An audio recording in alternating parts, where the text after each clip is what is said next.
Não penseis ou não cuideis que eu vim destruir a lei ou os profetas. Não vim abrogar, mas cumprir. Ou não vim destruir, mas cumprir. Né? Não penseis que eu vim destruir a lei ou os profetas. Não, eu vim destruir, eu não vim destruir, mas eu vim cumprir. Amém? Oremos, Senhor nosso Deus e Pai.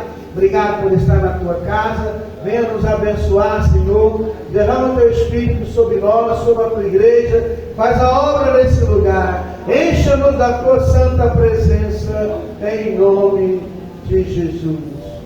Aleluia. Pode se sentar. Irmãos, hoje o nosso assunto é o dízimo bíblico.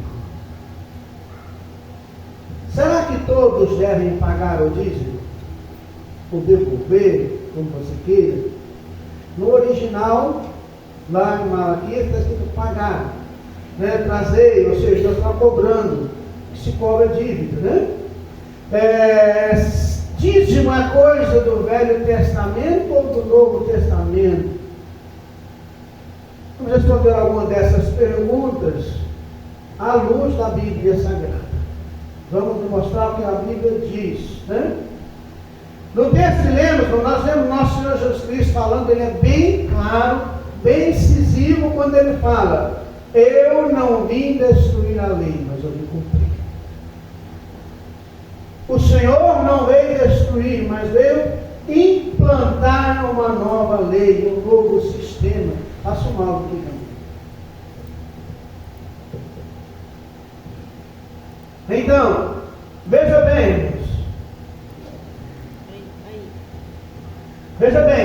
olha só, ainda temos que orar. O Senhor diz: eu não vim revogar a lei, eu vim cumprir. Eu não vim destruir, eu vim cumprir. Olha só, diz segundo a lei, eu ainda preciso que orar, não preciso? No Velho Testamento eles oravam? Misericórdia. No Velho Testamento eles oravam? Então nós temos que orar também. No Velho Testamento, nós ainda temos, eles sacrificavam. Nós ainda temos que sacrificar. Só que não mais sacrificamos animais. Por quê? Porque a lei não foi revogada. O que foi revogado foi a necessidade de oferecer os animais. Porque agora Cristo ele é o nosso sacrifício perfeito. Cristo ele é o nosso sacrifício perfeito. Nós vamos ver mais lá na frente. Então, veja bem, quando eu deixo de fazer algo que eu gosto, o que é sacrifício? Eu disse que agora de sacrifício. No passado eles ofereciam um sacrifício. E às vezes o sacrifício, por que chamava sacrifício? Não é só porque matava o animal. É porque o pai de família, às vezes, a lei era tão justa, ou pelo menos tentava abranger todo mundo. O pai, quem tinha condições de comprar um boi, levava um boi. Quem não tinha condições, ele levava um carneiro, um cordeiro. Se ele não pudesse, ele levava um par de pombinhos. Porque era um animal que sacrificava, mas custava dinheiro de quem comprou. Então, o sacrifício é algo que eu vou sacrificar em favor do Evangelho. É que não casamento. Casamento é um sacrifício. Você abre mão da sua liberdade, abre mão da sua liberdade de sair com quem você quer, fazer o que você quer, para agora você se unir a uma mulher, ou você se unir ao seu marido, e agora vocês vão viver uma vida que agrada a Deus. Um vai viver em função do outro. Então agora você vai viver em função da sua fé. Quando em nosso coração, irmãos, veja bem, quando eu deixo de fazer algo que me agrada, porque eu sei que é errado, por amor a Deus, isso é sacrifício. Está certo? Quando em nosso coração Deus nos pede alguma coisa, quantas vezes Deus está nos pedindo alguma coisa? Para a gente ofertar, fazer alguma coisa, para a gente fazer uma campanha a mais, orar, buscar, para a gente ajudar e a gente simplesmente resiste. Lembra que a Bíblia diz a Bíblia? Se hoje ouvis a voz do Senhor, não endureçais o vosso coração, como naquele dia. Quantas vezes Deus tem pedido, irmãos, para você ofertar alguma coisa, fazer alguma coisa para o reino de Deus, você não está fazendo. A lei não foi revogada, ainda temos que obedecer à lei, a gente tem que andar, ainda precisamos ser honestos. O pai ainda tem que ensinar os filhos a lei do Senhor. Não é a lei mosaica, os princípios da lei. Tem gente que acha que tudo foi revogado, e não foi. A lei não diz, lá em Êxodo 20, não matarás? Podemos fazer isso hoje? Não, nunca mudou isso.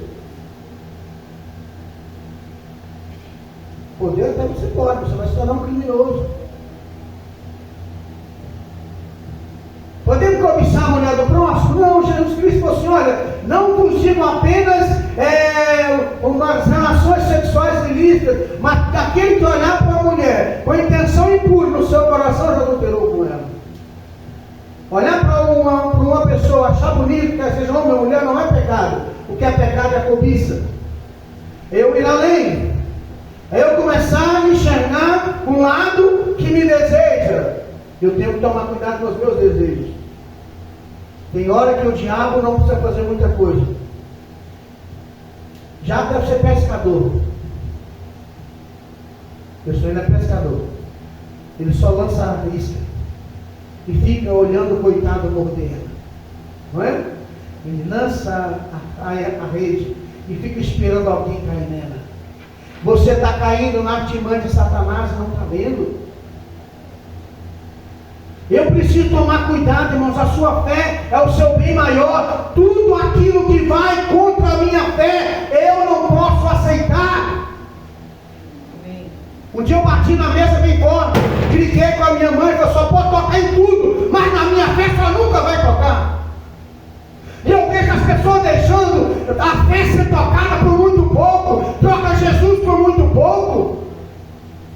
Sabe o que a Bíblia diz? Se o teu olho pecar, você pega uma faca, arranca ele e joga fora. É melhor você entrar no céu faltando um olho do que ter um dos dois outros lá no inferno. Se a tua mão te faz pecar, faz o seguinte, pega um machado e corta ela.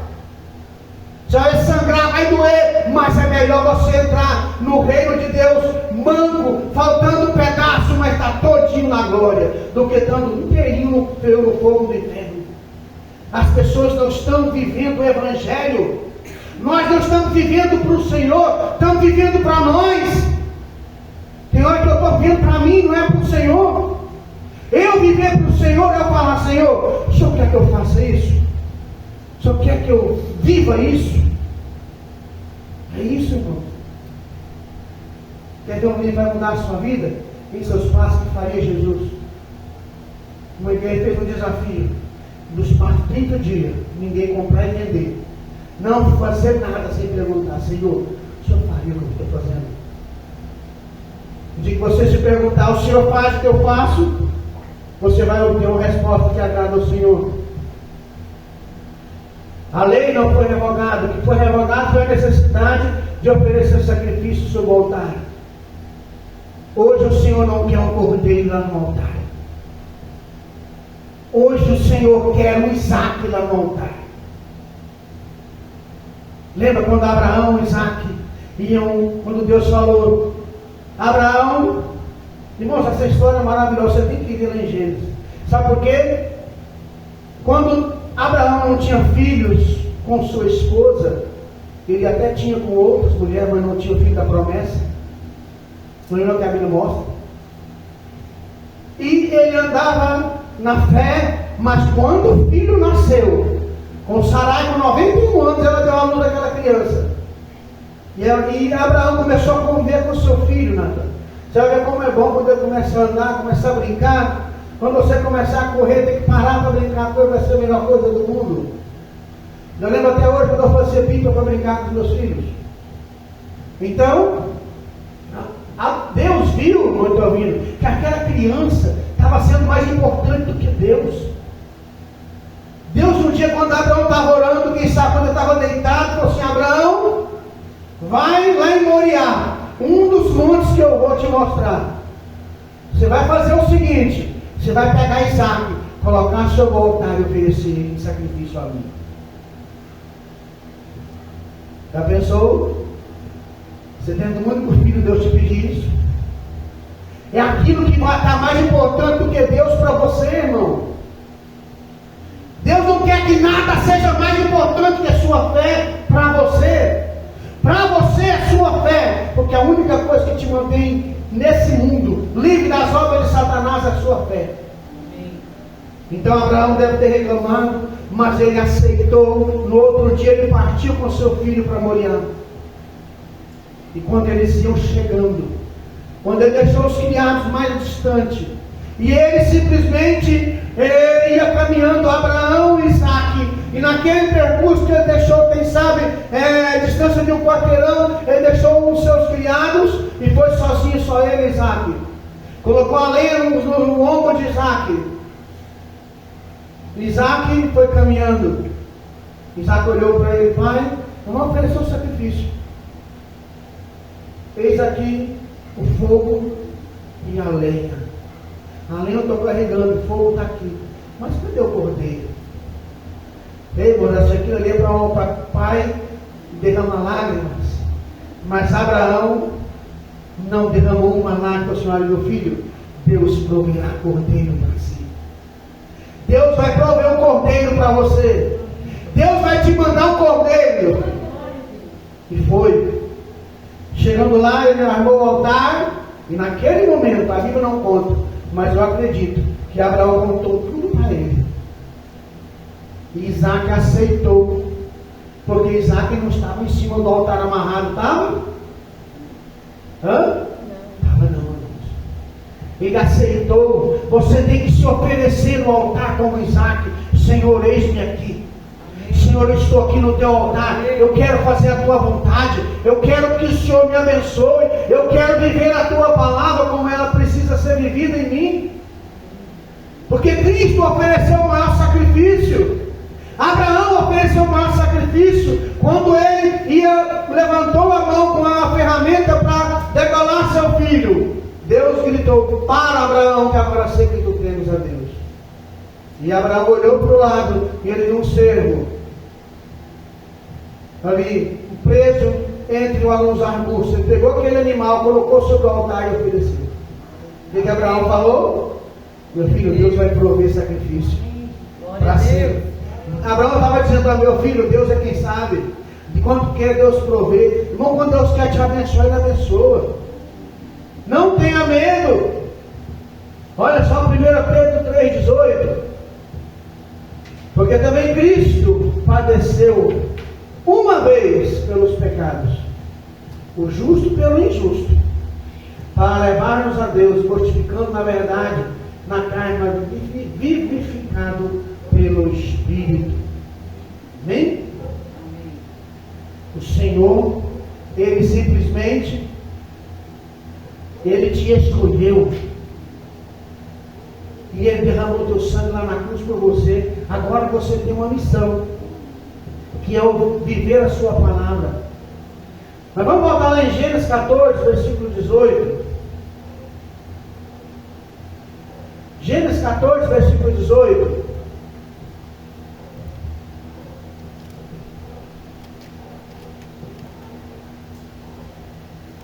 Todos acharam? E Melquisedeque, rei de Salém, trouxe pão e vinho, e era esse sacerdote do Deus Altíssimo, e abençoou e disse: bendito seja Abraão pelo Deus Altíssimo, possuidor do céu e da terra. Bendito seja o Deus Altíssimo, que entregou os teus inimigos nas tuas mãos. E Abraão lhe deu o dízimo de tudo. Amém? E lá em Gênesis 28, 22, nós vemos a história de Isaac, de Jacó, perdão. Certamente a pedra que tem oposto, Gênesis 28, 22. Por coluna será a casa de Deus, e tudo quanto Deus me deve, certamente te darei o dízimo. Irmãos, Abraão é o nosso pai na fé, não era? E Abraão, ele era dizimista, ele ofertava a casa do Senhor. Amém? E Deus ama, irmãos, ao que dá com alegria. Abraão, irmão, irmãos, era um homem de fé e de ação. Presta atenção no que eu vou te falar. Esse texto que nós lemos é aproximadamente 175 anos a 200 anos antes da lei vir. 200 anos antes da lei existir, Abraão pagou o dízimo a Melquisedeque, que era sacerdote do Deus Altíssimo. Só que nesse texto também que nós vemos, houve a batalha dos 4 reis contra 5. 5 reis contra 4. Juntaram 4 reis e tomaram Sodoma e Gomorra, as cidades vizinhas, e levou a família de Ló cativo. E Abraão descobriu, ficou sabendo que o seu sobrinho havia sido preso. E juntaram 5 reis para tentar destruir os 4 e não conseguiram. Quando não conseguiu, sabe o que Abraão fez? Juntou 318 homens nascidos na sua casa. Presta atenção no que eu vou te dizer. Eram escravos, lá em Gênesis 14, eram escravos nascidos na casa de Abraão. 318 homens nascidos na sua casa. E Abraão pegou aqueles homens e foi e venceu os 4 reis. 5 nações reuniram, não deu conta, mas uma família unida deu. Aqueles homens eram descendentes de Abraão, porque eram servos de Abraão. E eu não acredito que Abraão pegava um escravo, que ele comprava um escravo, que os seus escravos se multiplicavam e ele não ensinava a lei de Deus para ele. Não acredito nisso.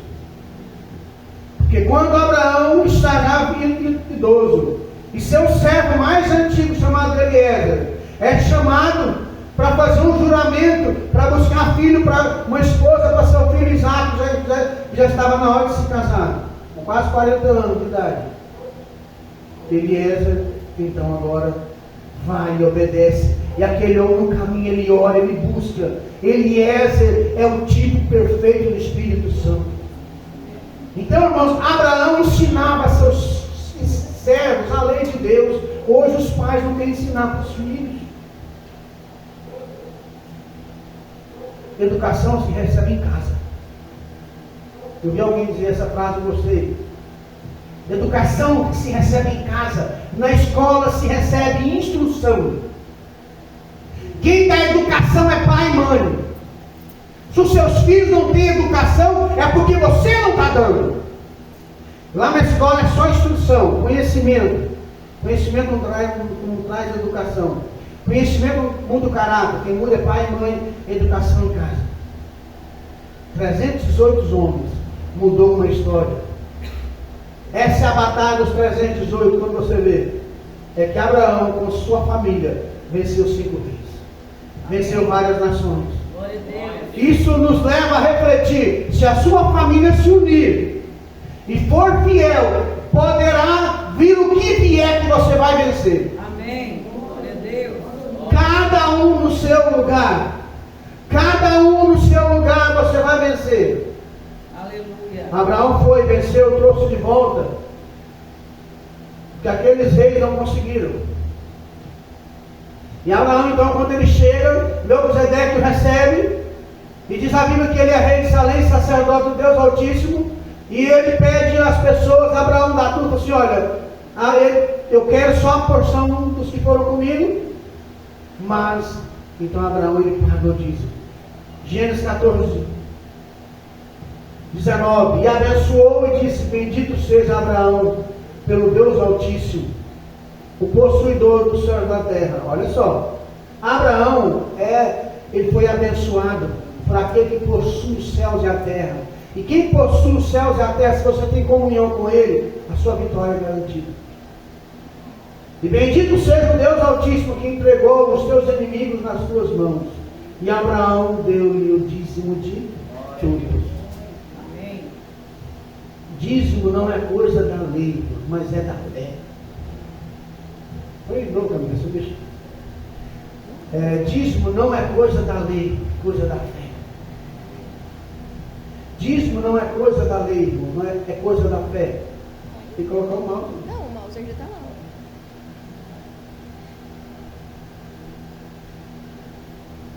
Dízimo não é coisa da lei, é coisa da fé.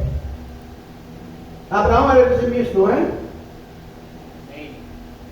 Você quer ser abençoado.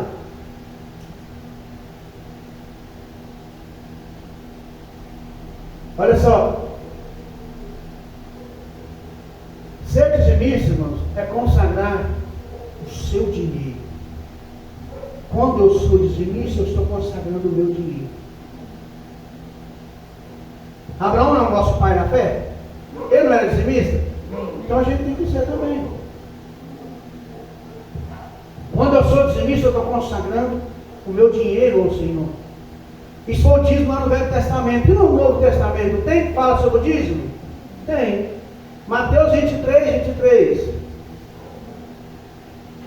Ai de vós, escribas e fariseus, hipócritas, porque dizimais a hortelã, o endro e o cominho, desprezais o mais importante da lei, o juízo, a misericórdia e a fé.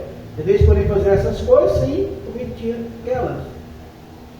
E lá em Mateus 5:20 é o texto mais nobre sobre esse texto. Se a vossa justiça não exceder a dos escribas e fariseus, de modo algum herdareis no reino dos céus. Glória a Deus. Esse texto é bem fácil de entender. O Senhor, ao contrário do que muitos acham, não condenou os fariseus, até elogiou eles. Até elogiou. Por quê? Se os fariseus eram dizimistas, nós temos que também ser. Mas eu não posso desprezar como os fariseus desprezaram aquilo que é muito importante. Na visão de Cristo, mais importante do que trazer uma oferta para o altar. Mais importante que você trazer uma oferta para o templo. Quais é? O Senhor não deixou de ressaltar o erro que eles estavam cometendo. Deveis, porém, fazer essas coisas, dízimo e oferta, sem desprezar as outras. Qual que é as outras? 3. Juízo, misericórdia e fé. O que é juízo? O que é juízo? Uma palavra juízo. Vem de julgamento. É a capacidade de julgar bem as coisas. O juiz é aquele que julga retamente. Você vai discernir as coisas com clareza. Ou seja, é bom senso. O que é misericórdia? O nome já diz, é solidariedade, compaixão. O que é fé? É tudo na vida do crente. Se você não tiver juízo, se você não souber discernir bem as coisas, se você não tiver bom senso, no seu relacionamento com o seu semelhante, com seus amigos, com o patrão, com as pessoas que você convive, não vai dar certo. Se você não tiver misericórdia, compaixão de quem está sofrendo, se você pode ajudar. Se você não puder, pode achar que eu vou orar, vou interceder, Deus vai fazer alguma coisa. Amém. Ter misericórdia, ter juízo, é a capacidade de se colocar no lugar do outro também. Nós cristãos evangélicos, nós perdemos a capacidade de nos colocar no lugar do outro. Ver como é que o outro está passando. Aí me perguntar, será que é fácil? Será que é fácil? Ela falou que hoje, né? Vai perder umas noites de sono, né, Deus? Algumas, né? Está perdendo, mas vai passar, isso passa. Como diz o mineiro, o tempo é que cura o queijo. Fica tranquilo, não muda. Então, aprenda a ter bom senso, saber julgar bem as coisas. Irmão, tem aquele negócio. Eu não posso julgar nada. A Bíblia, pelo contrário, até manda a gente julgar. Não julguei segundo a aparência, mas segundo o reto juízo de Mateus. O dia que você for julgar alguém, é segundo o reto juízo. Não é para condenar, é para mostrar o que é certo e o que é errado. A pessoa que faz o que deve ser feito. O juiz, quando condena alguém, ele não condenou ele. O juiz, quando condena o ladrão, quando ele condena o homicida, ele não está condenando, ele está executando a sentença. Quem foi que condenou ele? Não é nada. Ele mesmo, com os atos dele. Ele, através dos seus atos, ele se colocou à disposição do juiz. E ele, então, altamente se condenou. Estava lendo essa semana sobre a história da Datã, Coré, não. Quem foi que condenou aquele homem? A terra engoliu, tragou eles, vamos assim. Quem foi? Não foi eles mesmo? Porque eles desobedeceram ao Senhor. Quando eu desobedeço a palavra, eu fico passivo de juízo. Amém? Olha só, irmãos. O que é ser dizimista? Ser dizimista é consagrar seus bens. Não dá para uma pessoa dizer que tem fé e não ser dizimista. Quem é o pai na fé? Não é Abraão? Abraão, a qualidade dele era o quê? Generosidade, bondade. Era ofertante, dizimista, então tem que ser também. Agora, o que é melhor, irmãos? Entre em qualquer igreja da face da terra, procure as pessoas mais ricas e prósperas, e procure elas.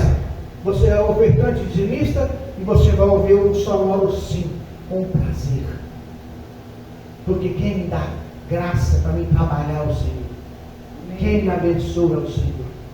Eu disse aqui que Abraão, lembra o que Melquisedeque falou para ele? Bendito seja o Deus Altíssimo que entregou os seus inimigos nas suas mãos. Melquisedeque está falando, olha, não foi você, Abraão, foi Deus a quem te entregou nas suas mãos, porque você é um homem de fé. Os outros reis foram lá, não deu conta, mas você tem fé, você confia no Senhor, e Deus foi lá e te abençoou.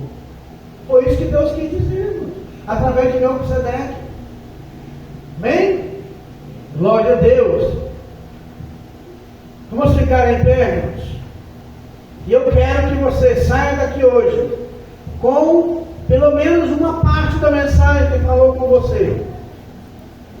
Quando Deus te falar alguma coisa, quer seja através da Bíblia, ou através, mesmo que seja, estava conversando com a minha esposa hoje, e falando, por que tem pessoa que fala, Deus falou comigo, Deus falou comigo. Como é que isso acontece? Ele teve um sonho, ele estava orando, ele teve aquele toque muito forte, e ele acredita aquilo que Deus falou. Hoje em dia ninguém vai ouvir a voz de Deus como Adão e Eva ouviram. Deus vai entrar em contato com você através do Espírito que está em você. Deus vai falar com você através do seu Espírito. Deus vai te mostrar coisas através de sonhos, revelações. Está lá em Joel. Nos últimos dias terão sonhos, visões, profetizarão até sobre os velhos e sobre os anciãos, sobre o derramado do meu Espírito sobre toda a carne. Então eu preciso crer que Deus fala conosco. Quando Deus falar com você, diga sim, Senhor, estou aqui, eu vou obedecer. Amém? Leva essa mensagem para o seu coração, que o Senhor te abençoe. Terça-feira nós temos reunião para toda a igreja, os irmãos, para as irmãs. Terça-feira, toda semana é sua oração, na terça e quinta oração.